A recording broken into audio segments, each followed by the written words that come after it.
Welcome to Minnesota Legislative Report, our region's longest-running public affairs program. Lawmakers from northeastern Minnesota are joining us today for a recap of the week's activities at the state capitol. This is your opportunity to call or email your legislative questions and have them answered live on the air. Minnesota Legislative Report starts now. Hello and welcome to Minnesota Legislative Report. I'm your host, WDSE News and Public Affairs producer Greg Grell. Well, lawmakers in St. Paul had an active week and passed some rather controversial bills on mostly party line votes this week. With Republicans control in the Senate and Democrats controlling the House, those measures could have a hard time making it into law. Well, today our viewers have an opportunity to call in with our questions or their questions to the lawmakers who represent you at the Capitol.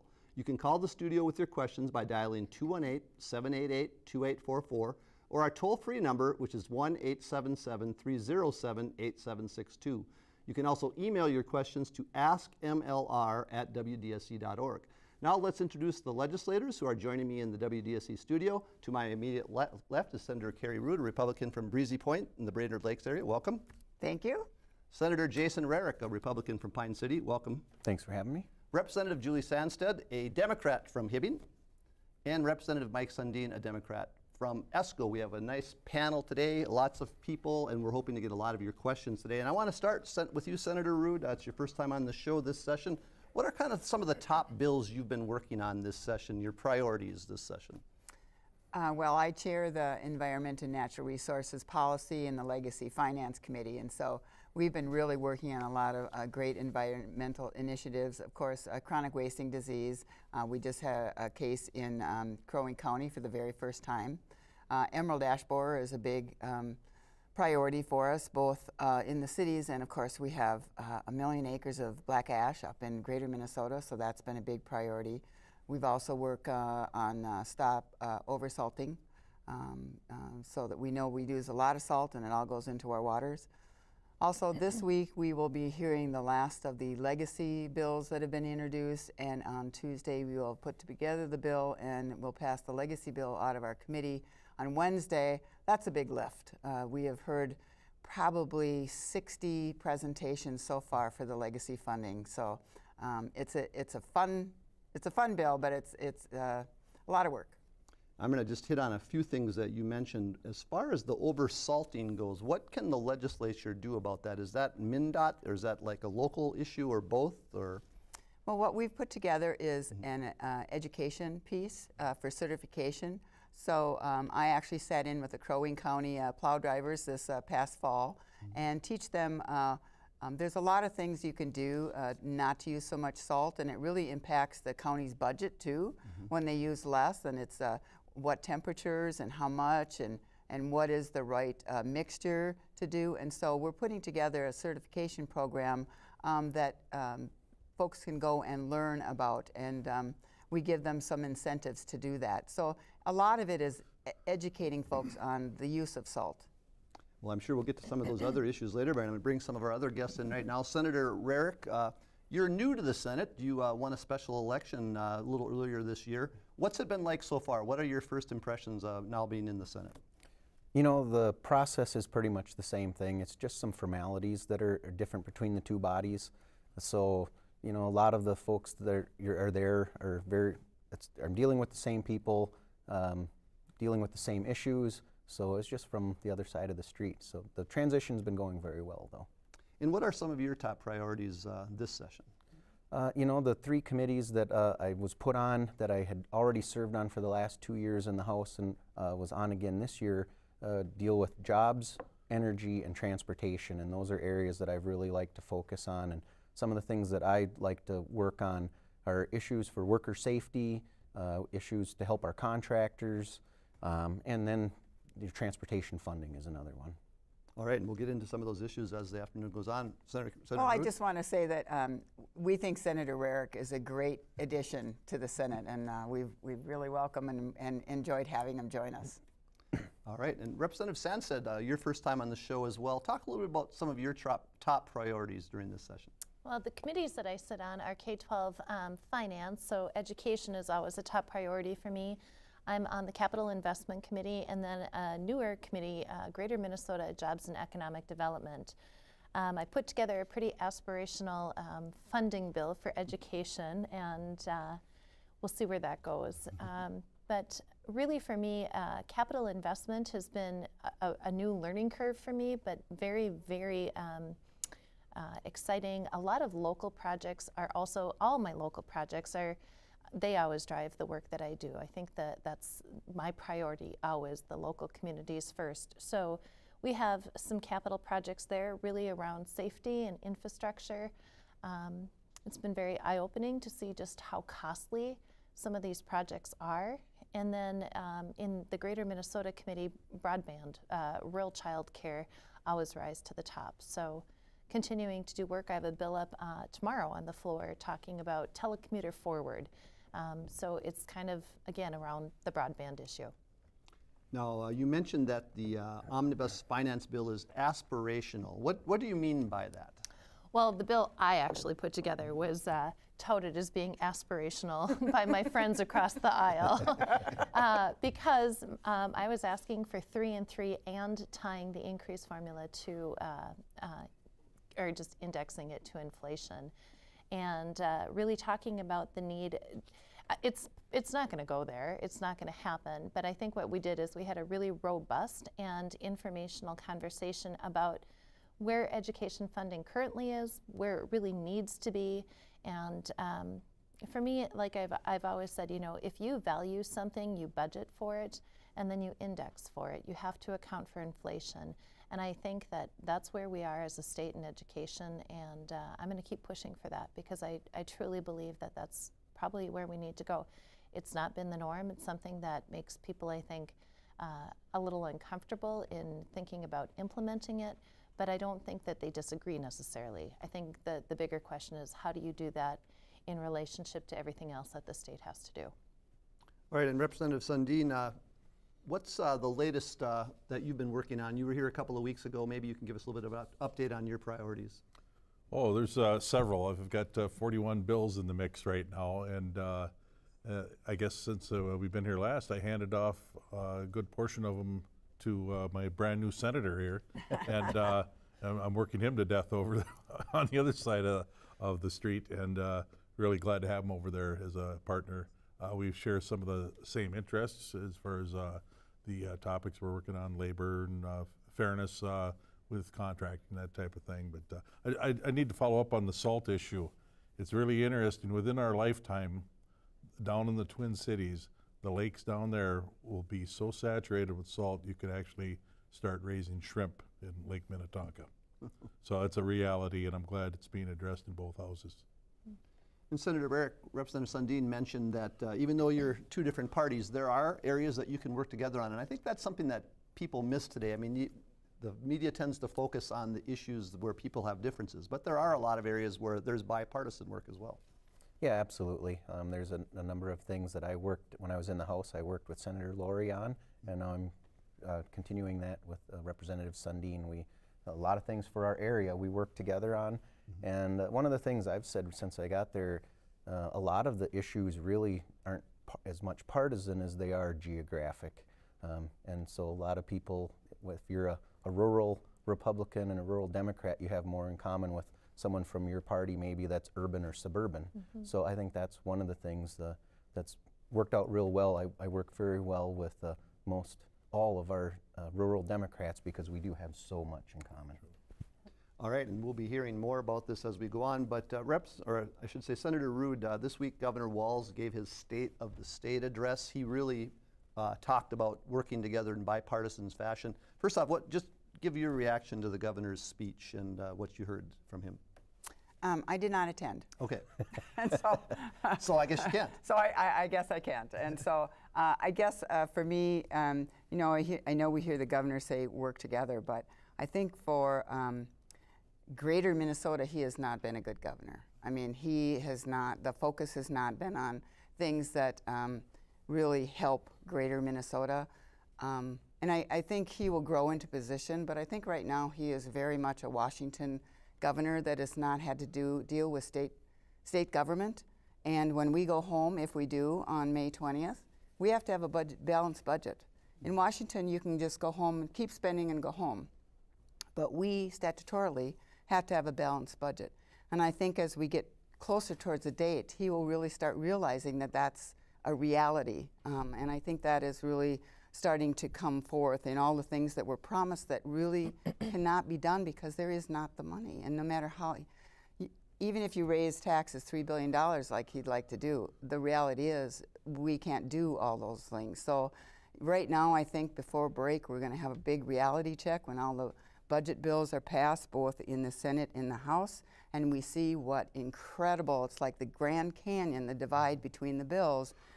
I don't know how we get to May 20th, to be honest with you. So it's great to work together, but I think there has to be some reality into that working together. And I work very well with my all my partners, Julie and I, excuse me, Representative Sandstede. We worked together on the Great Lakes Commission. We did some legislation for a veteran in her district. We all help each other out wherever we can to get the legislation done. So, but I think right now there's a big chasm.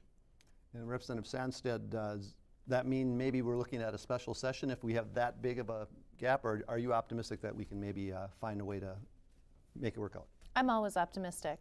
I'm always optimistic. I think that there's a little bit of truth in what Senator Ruud said as far as a new governor kind of getting to know greater Minnesota. But I'm willing to give him a little bit of time on this. And I trust he's going to be there in the end. In his State of the State, he definitely talked about compromise. And we heard it, and I think he's a man of his word. So if he's already talking, he's given an indication in a couple of areas of places that he would compromise. So I think in the end we're going to get there. We also have a new leadership team with Melissa Hortman as our speaker and Senator Gazelka. They are truly people who have demonstrated working together. And at the end of the day, I think that that's going to serve us well. I think our numbers are a great distance apart, but numbers are movable. Numbers are flexible. What you have to have is the people behind them that are willing to move those numbers, and I think that we're positioned far better this session than we have been in my first term. So I've still got a lot of hope for this. And Senator Rarick, do you have a reaction to the governor this week? Yeah, I appreciated the tone and talking about how we should work together. I wish there would have been a little bit more as far as what his policies were that he wanted to move forward with. But I will say I've actually had an opportunity to meet with the governor a number of times already in these first couple months, and the tone is very good. And we're hoping to be able to sit down and discuss a couple of the bills that I have moving forward, and that's not something that I ever experienced in my first 4 years at the Capitol. So I'm optimistic that we can get something done. We are a long way apart, but we're actually very close on a number of things as well. So I think if we can get through those things where we're very close, that sets a good tone, and we can start working on those areas where we're not so close. And Representative Sundin, your reaction to the governor's speech? Well, April is angst month, so that's the reality of it every year. So regardless of who's in the governor's office or who's controlling one body or the other, there's always this push and pull. And as soon as the big bills roll out, and there is divides, and I think it's been, oh man, when was the last time we had to have a special session at the end? Probably last year. No. It's been a few years, actually. Special session should be reserved for special circumstances, and we shouldn't think that we have to do that. I think we can. Hopefully we can finish our work in time. Senator Ruud, a lot of committee deadlines were set up just so that we wouldn't get in that situation. Is that helping the situation at all, these aggressive committee deadlines? It's been very tough because there's a lot of things that kind of gel, not maybe in the first week of session, and so now a lot of bills and ideas have come forward and they've all missed the bill deadlines. And so it's been tough on some folks who are used to the slower movement, and they come with their bills, and I said, I'm really sorry, but our bill deadline for policy was 2 weeks ago, and I'd love to hear your bill, but it's already past deadline. So the hurry up deadlines maybe will get us to the end. I'm not sure, the one thing, you know, I think we can come to budget numbers. I don't think that that's so much of an issue as all the other things that have been stuck into those budget bills. You know, this last week we saw, you know, the governor had gun control in his budget bill, and the House just put gun control in the public safety bill. We've had national popular vote be put in state government. We've had all these kind of poison pills put into the budget bills where we're supposed to negotiate budget numbers and budgets, but they have a lot of social engineering in them, which are poison pills to the shutdown of government. And so those things have me very concerned. I know we can get to budget numbers, we do every year, but it's all the social engineering that's going on in the budget bills that has me greatly concerned. All right, and we'll talk a little bit more about the budget as we go on tonight, but we do have a question from a caller, and Representative Sandstede. Willard from Hibbing is wondering, are we going to get some money for the Workforce Center for taking people back and forth to work? He says there are plans right now to cut it entirely by 2020. Do you know about that one? I do not know about that one. I'd like to say yes, I hope that we can get some money, but quite honestly, I don't know about that one, and it's not been in my committees and not something I'm aware of. But I have Willard follow up with me, and I'll find out where we're at. All right, you heard it from Representative Sandstede. Give her office a call, and she'll figure it out for you. Absolutely. Senator Rarick, and I'm not sure if this bill was something you worked on, but the omnibus liquor bill was on the docket in the Senate this week. Any changes the public should be aware of? I know the growler cap amendment got some attention. That was voted down. Yeah, there were a few things that came up, and there were some amendments that came up on the Senate floor, things that never got a committee hearing. One of the issues, maybe changing the hours for Sunday sales, allowing sales to start at 10 o'clock instead of 11 o'clock. And mainly just amendments that came up for members that wanted to bring up an issue, so we would start a discussion, and hoping next year that we would be able to get those in front of the committee. So I think, you know, the bill came out as the chair wanted to have it come out, and I think there are good provisions for some local communities, and hopefully next year we can work on a little bit more. Representative Sundin? Just for clarity on the liquor issues, we have a 3-tier system. You produce the product, you distribute the product, or you sell the product. And when you have new businesses opening up and selling on the premises where they're actually producing it, and crafting laws to allow that type of thing, you have to be very, very careful so you're not picking winners and losers. Certainly you want new businesses to thrive, but you don't want to penalize people that have been playing by the rules for decades, paying taxes and employing people and doing a good job. So you have to be very, very careful on when you start cracking that egg about liquor sales. Senator Ruud, it's been a very rough winter for deer. You talked about chronic wasting disease, but a lot of folks might wonder, is there anything that the legislature can do as far as helping the deer herd? I know there was an article in the Duluth News Tribune today about the severe winter weather index, especially in far northern Minnesota with all the snow and cold. Have you heard any bills on that or any kind of talk about that? Well, there's really a feeding ban because, you know, when deer gather, that's when we can do the spread of CWD.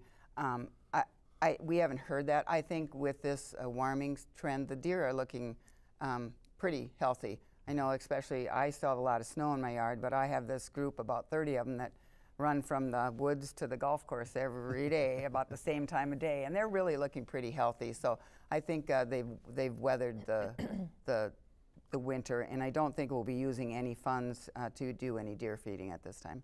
Senator Rarick? Yeah, you know, I think winters can be harsh, but really it's spring season that's critical when they're having their young.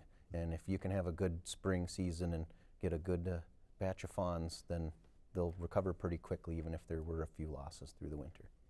All right, well, we're going to get into one of the more controversial topics this week. Representative Sandstede, the House passed a bill Friday that would allow undocumented residents to get a driver's license. Tell us about the bill, and did you support that bill?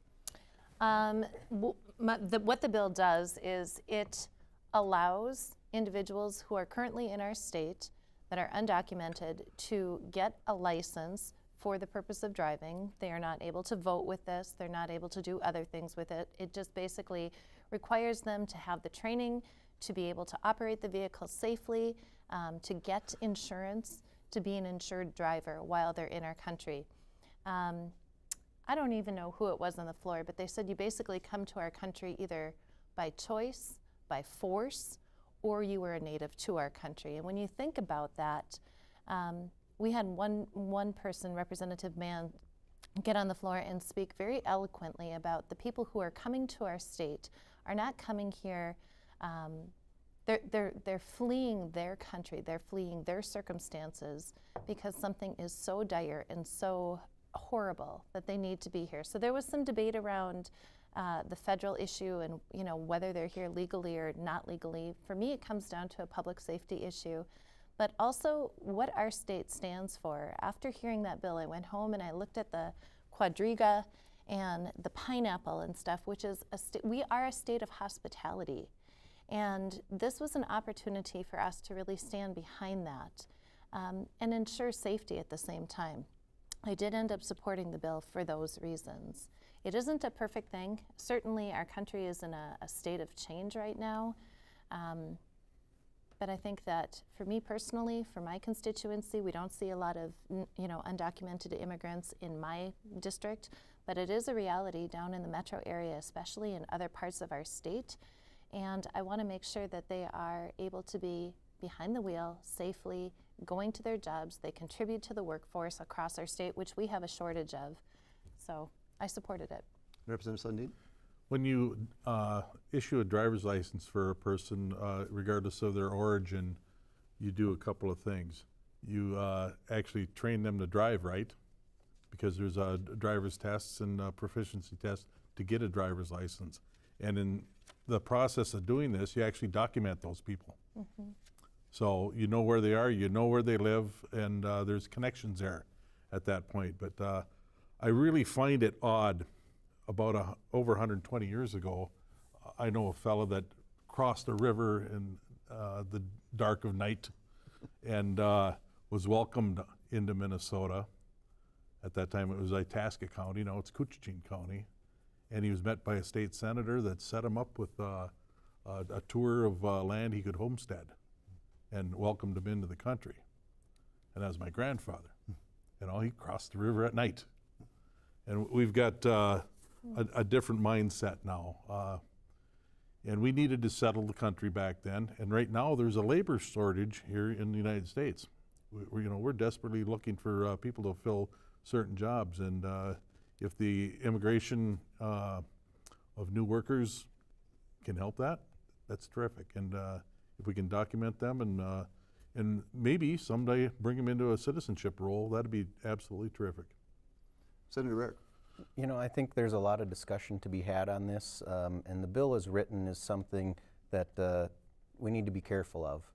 I do agree that there's something that should be done to help people who are here, and like I said, this allows us to get them documented, but I believe there should also be then, when they come forward with that, we should be making them say, I want to be an American citizen, and getting them into the process. Now, we all know that there's work on the federal level to improve that process for immigration. But I think that should be a part of it. But one of the things that doesn't get talked a lot about these bills as they're written is, one, it turns the state into a sanctuary state because it forbids law enforcement from being able to turn anyone in. And then it makes illegal status a protected class. So a company might have a policy that says, I'm not going to hire someone that's in the country illegally. They would now be able to be sued for discrimination. And so I think those are things that we need to look at and ask, is that really where we want to go with this driver's license bill? Because we're bringing in a lot more than just saying we're going to train people to be able to drive a car right. So chances for this passing on the Senate side, right now there's not a lot of support from the Republicans the way this bill is written right now. Not as it's written right now, no. Okay. Representative Sundin? One other detail we should keep in mind on this is the amount of people that are uninsured. And Representative Sandstede touched on it, but 20% of the drivers in Minnesota don't have insurance. So if we can document these people, make certain they're driving correctly and insured, that's safer for all of us. A lot of different points of view on this, and I'm sure we'll be hearing more before the end of the session. Senator Ruud, Democrats in the House have been calling for a bonding bill this year.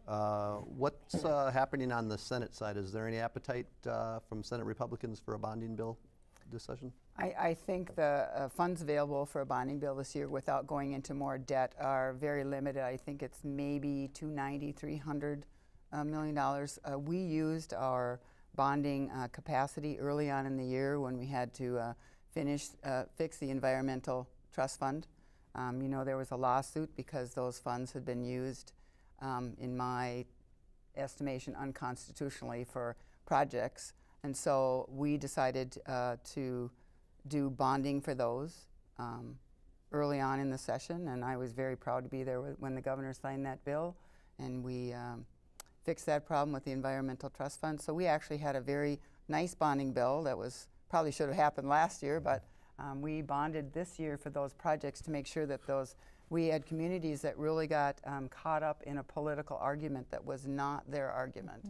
And so we had to fix that. It wasn't fair for them to be caught up in that argument. So we fixed that through a bonding bill, and I think probably on the Senate side that's about the most we will see, unless we have some small projects. Maybe there's some flood relief that needs to be bonded for. We don't know what that's going to look like. So far we've had a slow winter melt, so there hasn't been the devastation that we thought maybe there would be.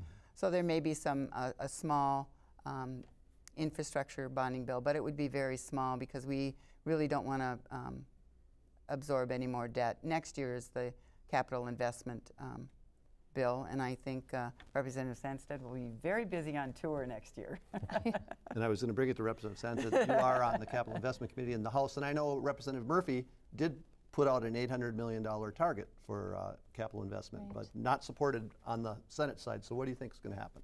I think we're going to have a bonding bill, and I agree with what Senator Ruud said in having to take care of last year's fallout. But I'm going to push back on that a little bit because there are still, outside of that situation, many what I call emergency needs, real emergencies, catastrophic failures of septic systems and sewer systems that are polluting water sources, drinking sources. I have a bottle of water from Representative Sundin's district, the Twin Lakes lemonade, I call it. It is just, it's unconscionable what's in the water. And to me, this is about Minnesotans across our state, and this is not a partisan issue. This is about elected officials responsible for caring for our citizens. And so I'm going to push for a bonding bill. I don't think it needs to be outrageous, but there are some things that I think are really rising in levels of imminency, emergency, or imminency in terms of leveraging federal dollars, different things like that. When the opportunity exists now, we should be going for that rather than kicking the can down the road, hoping it happens another time. It may or may not. Also, our rates are low now, and what we're seeing pushed off into the future is that there's going to be a slowdown. And while I don't think anybody wants to accrue more debt, there is a time to do it wisely versus when rates are higher. So I'm hoping that we can take care of Minnesotans and get, at least the very basic emergency things taken care of. Other projects maybe can wait for another year, but I don't think we can say very little to nothing. As I said earlier, just being on the Capital Investment Committee for the very first time, my eyes are really opened at just how costly projects are. And some of these are emergency projects, which we have the obligation to take care of. All right, well, more to come. We'll see what happens during this session. You are watching Minnesota Legislative Report. This is your opportunity to call in with questions to the lawmakers who represent you. Just dial one of those phone numbers on your screen. And moving to something that has gotten more bipartisan support this time, Senator Ruud. This week, the Senate passed legislation to combat the growing opioid problem. Can you talk a little bit about that legislation? Well, Senator Rosen has worked very hard. It's kind of been her she worked hard in the meth issue early on in her career, and so this has been something near and dear to her heart. She worked very in a bipartisan fashion with Senator Eaton, who Monday when we passed the bill, that was the 35th anniversary of her daughter, or her 35th birthday of her daughter that died of addiction. And so it's very near and dear. I think the bill, we're trying to, both sides of the aisle are trying to find a solution and how we best can do that and bring some good treatment options. I think it will go into conference committee, and we're all really hoping that we have a really good, solid bill. There's some great ideas in both the House and the Senate bill, and that's one of the bills that I have really high hopes that will get done and we can come to some good conclusions. And Representative Sandstede, the differences in the two bills, are you optimistic that we'll come to something in the conference committee? I am. I didn't work on this bill as closely as I had last year, but there's an appetite, I think, in both houses to get something done. Certainly, I think we would all agree that we recognize that there's a big issue across the state, and it's one that we all want to find a solution for. So I know in the House, Representative Olson and Representative Baker worked in a very bipartisan fashion to come to what they believe is the best that we can do now. And certainly this is something that I'm sure we can continue to tweak and improve, but we've got to get it in play to start with. So I think, yeah, we're going to end up with something. All right, we have a call from John in Crosby, and his call is for Senator Ruud. Senator Ruud, John says the DNR firefighters are exempt from being licensed. What are the minimum requirements they have to meet, if any? Is that something that you've dealt with? I would have no idea. Okay. Anybody know about that? I do not. No. Representative Sundin? No? Let him Okay. go. All right, Representative Sundin, the Omnibus Jobs Bill was approved and sent to the Ways and Means Committee this week.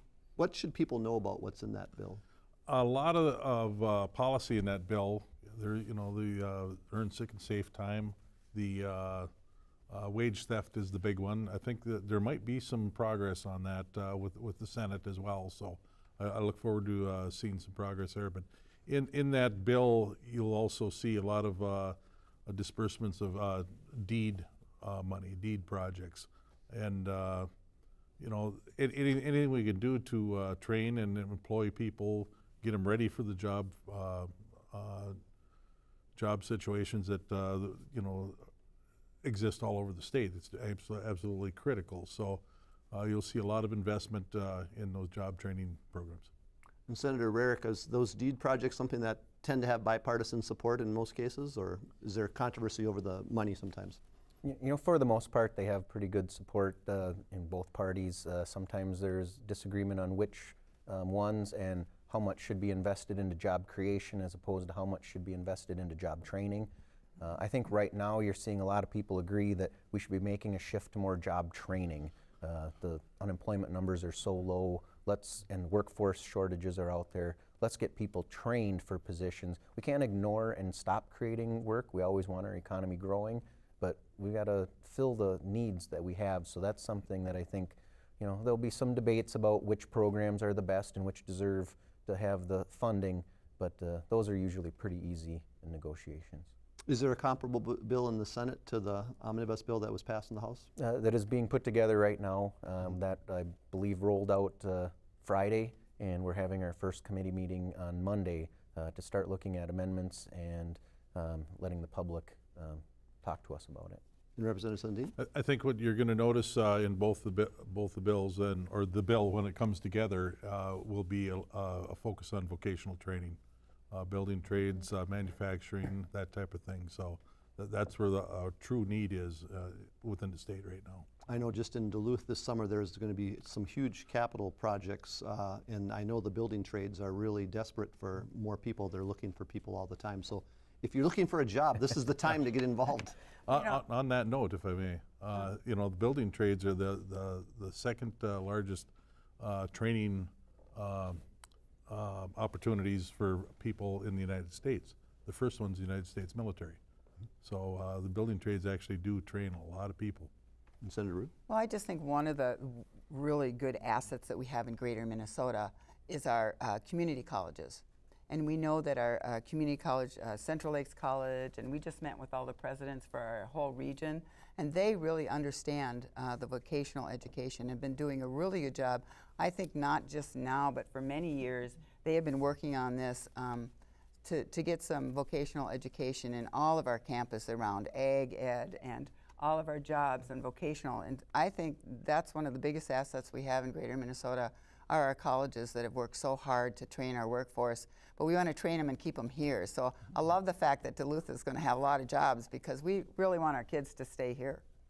Senator Rarick? Yeah, and in the higher ed bill, there's a discussion, where's the funding going to go? And I think that's exactly why you might see some extra funding go towards the 2-year programs as opposed to the universities, because we see that need, just like Representative Sundin just said. And these 2-year programs can really turn out people to help fill that need in manufacturing, in nursing, and construction right now. And, you know, that's the immediate need. So it's not going to be it shouldn't be looked at that we're penalizing the university or anybody. The need is there for these 2-year programs. Representative Sandstede. And we're even seeing that in the K-12 world. We're doing a lot more around like technical opportunities for our students and stuff, and trying to build that out to basically act as a feeder to some of our vocational schools and things like that, because that is one of the things that we're seeing such a shortage of here in Minnesota. All right, and Senator Rarick, Roger from Moose Lake said he'd like to hear a little bit of discussion on the cell phone bill regarding texting and driving. That's been getting some attention in both sides of the legislature. Yeah, this has been talked about for a few years now, and you know, distracted driving is something that we really need to get our hands around. And a lot of it isn't necessarily something we can do legislatively. It's something that people just have to decide that they're going to stop doing it. But the cell phones are the #1 by far distraction within the vehicles. It is something that has taken people, they just can't put them down for some reason, and they're causing so many accidents. And so we absolutely need to look at doing something. And I believe, you know, Representative Uglum worked on this very hard last year. I know he handed off a lot of his information to Representative Hornstein and myself. I was not able to work on it a lot, but Senator Newman has been doing a lot of work on it as well. We need to do something, and we need to raise awareness to people. You know, you have to put the phone down. It's just not worth it. And if that means increased penalties for people who are doing it, I support that, because it's very similar to the drunk driving. We just can't accept it anymore. People are being hurt, people are dying, and that shouldn't, no one should be willing to accept that. No phone call, no text is worth any of that. Representative Sandstede, is there something that we could be doing at maybe the school level to educate kids before they're even driving about cell phones? I think they already are. I mean, there's many, many opportunities where districts are bringing in guest speakers, and they're talking about their life experience and how it changed in a moment's notice based on somebody's inattentiveness or distraction, and then really trying to push that reality to our youngest students, or you know, even before they're driving, so they make sure that that's always in the forefront of their mind even before they get behind the wheel. So it's got to be, I think, ongoing education at the earliest levels will always be important and critical, but then we still need to be taking action now, legislatively, to up it. I'll just say anecdotally, so last weekend, my brother retired as the garrison commander at Fort Benning, and so I quickly flew down. I wanted to see his ceremony and then came right back. So I got in the rental car and it said, "This state is hands-free, and it is against the law for you to use your phone." And I went, whoa, I better not use my phone. And I thought, wow, this really did make a difference. I put my GPS on and I set the phone down in the cradle, and I didn't touch it or make a phone call, because I knew they have a law. I don't know what the consequences are, but I knew it was against the law. And so I think it really does make a difference to have a law that says you can't do this. So whatever we end up tomorrow, we're having a bill on the Senate floor. Senator Osmek has a bill that has, I believe, increased penalties. Yep. So wherever we end up at the end of session, I think people need to realize it's not okay. Distracted driving is just simply not okay. And you know, that's really a great story, because just a sticker in a car made a difference to you because it got I didn't your want to break attention. the law. Yeah. I put it down. Interesting, interesting. We have a call from Joan from Cook. And I'm not sure who would be best to answer this, so I'll throw it out to the panel, which I tell the director I'd never do, because then he doesn't know which camera to go to. But I'm going to do that. Where does the money that the state gets from the lottery go, is what Joan would like to know. Does Representative Sundin? That goes into a trust fund for environmental purposes. Yeah. Do you want to elaborate on that a little bit, Senator Ruud, as far as that goes? Well, there's several different pots of money, and so there's the legacy, which is the sales tax money, and then there is the LCCMAR, Legislative Commission for Minnesota, for, what do they call it now? They added another C. Anyway, that is what the lottery money goes towards, and so there's two different pots there, and the LCCMR bill is included in the environment bill, which will be coming out, and there's a special committee that decides those, just like there's a special committee that decides the legacy. But the actual lottery money is in the Legislative Commission, LCCMR. And do you feel like that money is doing a lot of good for the state? People sometimes pass, legislation gets passed and then people don't think about it anymore. What happened with that money? Where's that money doing? Well, being on the Legacy Finance Chair, we work very diligently to make sure, and that was the whole argument last year, that we are the fiduciary responsibility for that money, that it is used in the constitutional way that the people voted for. And so we are very diligent. The Legacy just got a report from the Office of the Legislative Auditor, a very good report about where they spent the money and how it was spent, and I was very pleased to see that they got a very good report. So we're excited about that the money is actually being spent where people voted to have it being spent. And we hope this bill is just equally as good. Representative Sundin. There are portions of that money that are dedicated for arts and cultural events, grant money that goes out to artisans and any cultural events that are deemed public, in the public interest. So There's 4 pots of money. 4 pots of money. 4 pots of money. There's the arts and cultural heritage. There's what we call the hook and bullets. That's the Lessard Sams. There's the Clean Water Council and the Parks and Trails. And it's all split up constitutionally, how much percentage goes into each group.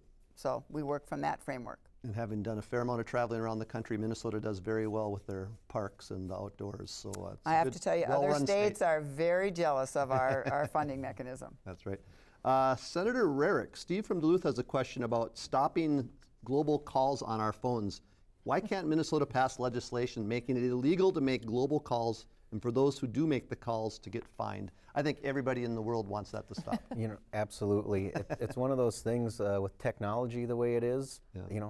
Most of these calls are not coming from Minnesota, and we don't have any authority over them. We could try, but we're going to have very little impact on it. And even to do it at the federal level, it's just one of those things with technology the way it is going to be next to impossible to rein that in. And I remember when cell phones at least didn't used to get them, but now they get them all the time too. Yep. Representative Sandstede. Early in session, I actually introduced a bill to address this issue specifically, and through the course of it, I found out that my bill would have only handled intrastate calls, which is next to nothing.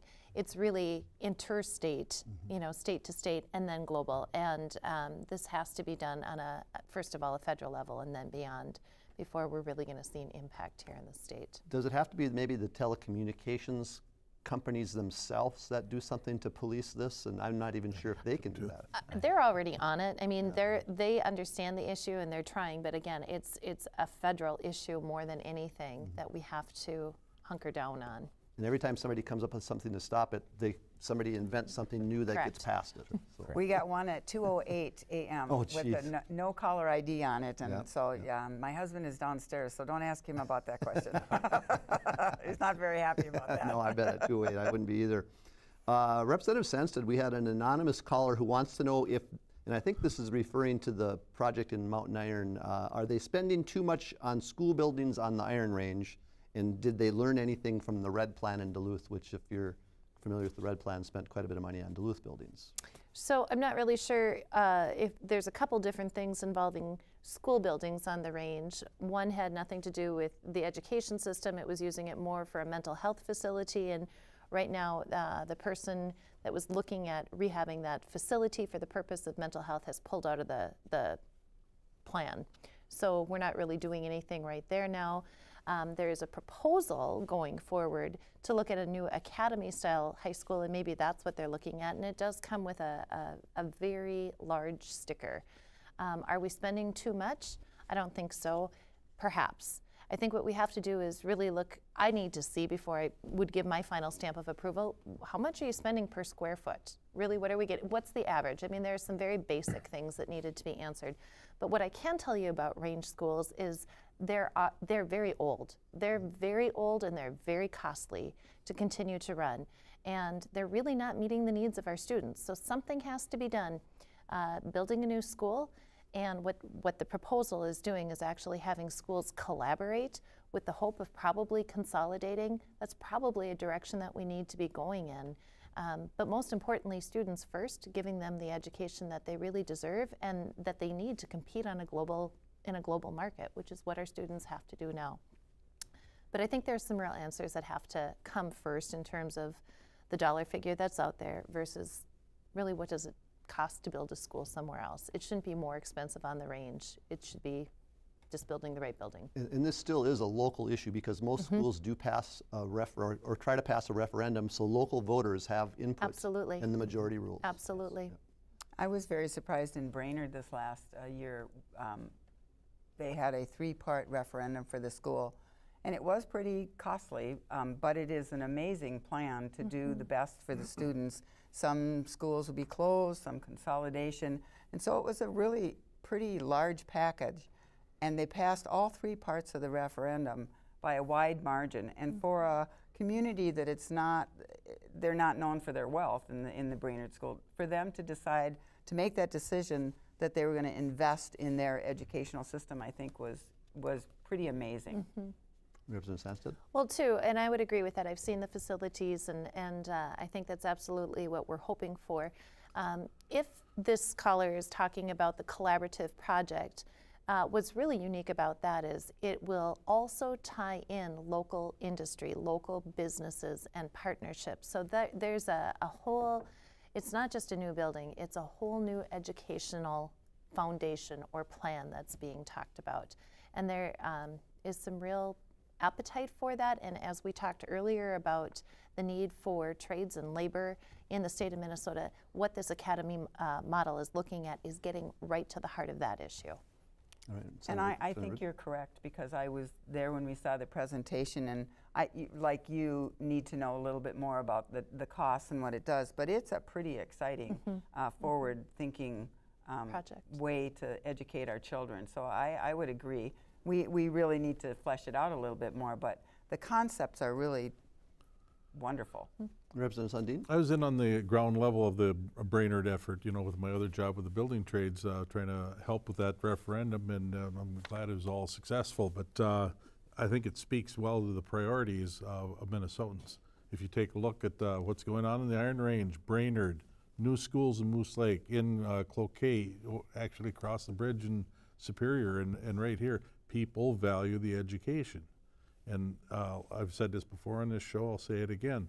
We have 2 responsibilities as a legislature, and that the first one is a uniform education system for all the citizens. And the second one is roads for commerce.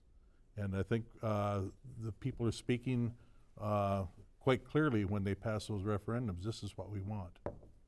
Well, Senator Rarick, that's a perfect comes the transition, segue. because I was just going to ask you, you serve on the Transportation, Finance and Policy Committee in the Senate. And on the House side, of course, there's been a lot of talk of raising the gas tax. The governor wants to raise the gas tax. Senate Republicans are saying no, but I think everybody agrees that our roads need some help. So what is the plan on the Senate side right now for increasing funding for roads and bridges? Right now, I think the main plan for the Senate that we're looking at is dedicating more of the sales and lease taxes and auto parts taxes. These are things, as I've been out talking to people during my campaign this summer and then during the special election, when you talk to people about that and explain that, they absolutely believe that just makes sense. You're using this for vehicles on the road, and I've said it repeatedly, we're moving towards new technology. We have more hybrids on the road, we have more electric vehicles, and if you talk to some forecasters, they're saying within 10 years, half of the vehicles on the road have the potential of being electric and hybrid. And they're not using the gas, so the gas tax is not the long-term funding solution for our roads, but every single one of those vehicles needs tires. You're paying the sales tax on it, you're paying for parts taxes. So I believe we need to start moving in that direction. I am open, I've said it all along, and it's not a popular Republican viewpoint, but I've said if we can dedicate more sales taxes, I'm willing to look at up to, say, a 5-cent gas tax. But it has to come with more dedicated sales and lease taxes, things of that nature. This plan that came out took away all of the dedication that we did in 2017. We spent a lot of time, the building trades worked very, very hard to get that plan through, and to throw it away now, 2 years later, to me makes no sense at all. We need to build on that, not throw it away. Representative Sandstede? Well, I think we need to do more than that, and we need to generate some type of revenue. Our roads have received a D rating. Our bridges are a C or a C minus, and as an educator, that just doesn't really float well with me. And I certainly don't want to be on those roads. We've seen what has happened when you underinvest in our infrastructure, our roads and our bridges, and we don't want a repeat of the 35 bridge collapse or any other issue like that. The potholes are astronomical in different parts of my district, unbelievable. And so we do need to generate some new revenue, and we do need to dedicate it. I'm not opposed to a multi-pronged approach. This is one of the areas where the governor gave an indication that he was looking at some compromise on, but we have to do something, and we can't be afraid to talk about raising revenue to get it done. Senator Rarick and then Representative Sundin. You know, I made comments on this in Transportation Committee the other day. This is about the decisions that we make with the money that we have. And you can look back over the last few years. If we stay with the plan right now, we will be spending over $8 billion over the next 2 years in transportation. The problem is we haven't been putting them into roads and bridges for the last 6 to 8 years. I have one great example just south of my district. We had a rest stop in the Harris area, fully functional. They spent $7.2 million to tear it down, build a new one, and instead of just building a square building, it's 2 circles merged together. They're using wood from Brazil as the siding. They have curved glass. This was a choice that was made to spend $7.2 million out of the HUTDF fund, not on roads and bridges. And we have examples all over the place where this money has been taken out and not put into roads and bridges. We need to make the right decisions. People want their roads and bridges fixed, and that's where this money needs to be spent. It doesn't have to be a gas tax to go to our roads. It's a decision that has to be made how we're going to spend our money. Go ahead, Senator Ruud. You know, we made a really, I think, historic investment 2 years ago, and we did take the auto parts and put them in, and I would hate to see that go away. As of fiscal 2018, we had $2.8 billion to spend. And yesterday, MnDOT announced 221 projects that are ready to go, that have been paid for, the money's allotted to them. And with that, we still have $538 million to spend this year on roads and bridges. So I agree with Senator Rarick. We need to prioritize. We have the funds. We can't, let's not, we did a really good job 2 years ago about creating the funds and make sure the funds were available. If we stop that now, we're seeing great strides in that with dedicating those automobile parts. And I'd hate to see that to go away because the gas tax simply doesn't work. Think if you're the Bemidji School District and they're the size of Rhode Island and they're going to pay 20 cents extra a gallon of gas. They can't afford that. Our school districts in greater Minnesota would have a hard time financing those types of things, let alone all the other things that we pay. You know, our constituents drive 30 to 60 to 80 to 90, 100 miles round trip for their jobs in greater Minnesota. So and if you're a hockey mom, well, there's something else too. Representative Sundin. The other side of the coin on transportation funding, when you take the sales tax money from parts and services regarding automobiles, is that money used to be part of the general fund, and that funded schools, hospitals, elderly care, a number of different things. So when you reach into the general fund money and start using that money for transportation, someone else gets shorted. So it's always a give and take. We only have about 2 minutes left, so I want to end the show by asking each of you kind of what's on the docket coming up next week. You can each have about 30 seconds. So Senator Ruud, what are the important things coming up next week? Well, for me as Legacy Finance Chair, we will be hearing the last of our committee hearings tomorrow. The bill will be posted on Tuesday, and we'll have our hearing on Wednesday. So my committee will be very busy with that. And Senator Rarick? My three big committees are all rolling out their omnibus bills this week and their budget priorities, so we'll be having long hearings on that with the public, and I've got a couple other issues that I'm hoping to meet with some agency folks and the governor on. Representative Sandstede? My committees ended last week, and so floor session is going to ramp up from here on out. And Representative Sundin? My committees have wrapped up. We're ahead of the Senate again, and so we're looking forward to a break in the following week, so it's well deserved. I know all the legislators, no matter which side of the aisle they're from, have been working very hard. And some long days and nights to come, I'm sure, in these last, about 5 weeks of the session. Absolutely, but this has been a pleasure, and you know, I think you can see here we differ in opinions, but we are all friends that sit here and have a conversation, and so I really appreciate working with my colleagues.